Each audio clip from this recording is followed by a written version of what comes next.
தமிழகத்தை ஆண்டு கொண்டிருப்பது விசில் சத்தம். அந்த மாதிரி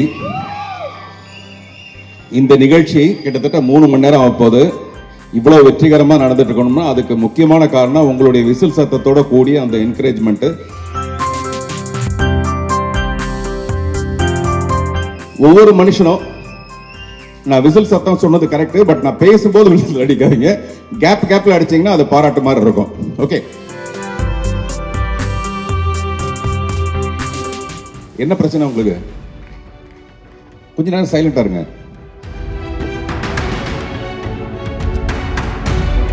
தமிழகத்தை ஆண்டு கொண்டிருப்பது விசில் சத்தம். அந்த மாதிரி இந்த நிகழ்ச்சி கிட்டத்தட்ட 3 மணி நேரம் ஆகப்போது.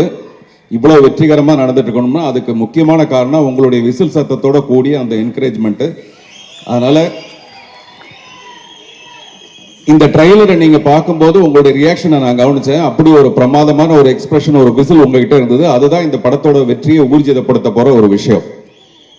ஸோ உங்களுக்கு என்னுடைய முதல் வணக்கம். இந்த ட்ரைலர் பார்க்கும்போது எனக்கு என்ன தோணுச்சுன்னா, முதல்ல ஒரு தமிழ் படத்துக்கு ஆங்கிலத்தை டைட்டில் வச்சிருக்காங்கன்னு நினைச்சேன், ட்ரெயின்னு. படம் பார்த்தவொன்னு தான் தெரிஞ்சது இது படமே ஒரு ஆங்கில படமா தான் இருக்கு. ட்ரெயின்ற பேர் மட்டுமே இல்லை, படமே ஒரு ஆங்கில படம் மாதிரி தான் இருக்கு.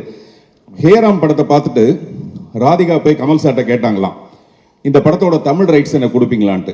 ஹேராம் படத்தை பார்த்துட்டு, தமிழ் படத்தை பார்த்துட்டு ராதிகா போய் கமல் சார்கிட்ட இதோட தமிழ் ரைட்ஸ் என்ன கொடுப்பீங்களான்னு கேட்டாங்களாம். அந்த மாதிரி ட்ரெயின் படத்தை பார்க்கும்போதும் இந்த படத்தை தமிழ் ரைட்ஸ் கொடுப்பீங்களான்னு யாராவது டிஸ்ட்ரிபியூட்டர்ஸ் கேட்க போறாங்க. தானு சார், இதை தனியா நீங்க ஒரு தமிழ் ரைட்ஸ் போட்டு வித்துடலாம். ஏன்னா விற்பனையில ஒரு பெரிய ஒரு விற்பனர் அவரு. நான் உள்ள நுழையும் போது யாரோ உள்ள இருந்து ஒருத்தர், சார் சட்டையை மாத்தி போட்டு வந்திருக்கீங்க, உள்ள இருக்கிறது வெளியில, வெளியில இருக்கிறது உள்ளன்ட்டு. நான் வேணும்னு அந்த மாதிரி போட்டு வந்தேன். அடுத்து என்னுடைய படம் வந்து உள்ளே வெளியே 2. இந்த ஷர்ட் உள்பக்கம் வெளிப்பக்கம் புரட்டி போட்டு வந்திருக்கேன். இது வந்து இந்த படத்தோட ஆடியோ லான்ச்சில் என் படத்தோட ப்ரமோஷனுக்காக நான் அதை சொல்ல வந்த காரணம் என்னன்னா, ஒவ்வொரு மனுஷனும், நான் விசில் சத்தம் சொன்னது கரெக்ட், பட் நான் பேசும்போது விசில் அடிக்காதீங்க. கேப்ல அடிச்சீங்கன்னா அது பாராட்டு மாதிரி இருக்கும். ஓகே, உள்ளே வெளியே என்று நான் சொல்ல வந்தது என்னன்னா, ஒவ்வொரு மனுஷனுமே உள்ளுக்குள்ள ஒன்னா இருப்பான், வெளியில வேற ஒன்னா இருப்பான்.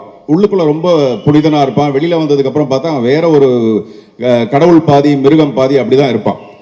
அது கிட்டத்தட்ட இந்த ட்ரெயின்ல யாரோ சொன்னாங்க 48 கம்பார்ட்மெண்ட் இருக்குன்னு. அந்த மாதிரி முதல் கம்பார்ட்மெண்ட்டுக்கும் 48 கம்பார்ட்மெண்ட்டுக்கும் என்ன பிரச்சனை உங்களுக்கு? கொஞ்ச நேரம் சைலண்டா இருங்க. 1வது கம்பார்ட்மெண்ட்டுக்கும் 48வது கம்பார்ட்மெண்ட்டுக்கும் உள்ள இடைவெளி மாதிரி தான் ஒவ்வொரு மனுஷனும் இருப்பான். ஆனா மிஷ்கின் எப்படி இருப்பாருன்னா, அவருக்கு உள்ள ஒண்ணு வெளியில ஒண்ணு இருக்கவே இருக்காது. ரெண்டும் கிட்டத்தட்ட ஒரே மாதிரி இருக்கும். இந்த 23வது கம்பார்ட்மெண்ட்டுக்கும் 25வது கம்பார்ட்மெண்ட்டுக்கும் உள்ள டிஸ்டன்ஸ் மாதிரி மிக குறைந்த அளவு மட்டும்தான். அவர் உள்ள என்ன நினைக்கிறாரோ அதை அப்படியே வெளியில பேசுவாரு. ஒருவேளை தூக்கம் வந்துருச்சுன்னு வச்சுங்களேன், ஆடியோ லான்ச்சில் அப்படியே படுத்து தூங்கிடுவாரு. என்ன நினைக்கிறாரோ அதை பேசுவாரு. அதுல கொஞ்சம் கூட தயக்கமே இருக்காது. அந்த விஷயத்தை நான் ரொம்ப ரசிப்பேன். ஒரு டைரக்டர் எல்லாத்தையும் மீறி ஒரு நிஜமான மனிதனா நான் உங்களை ரொம்ப ரசிப்பேன். இந்த மாதிரி நான் ஒருத்தரை பார்த்திருக்கேன், நடிகவேல் எம்.ஆர். ராதா.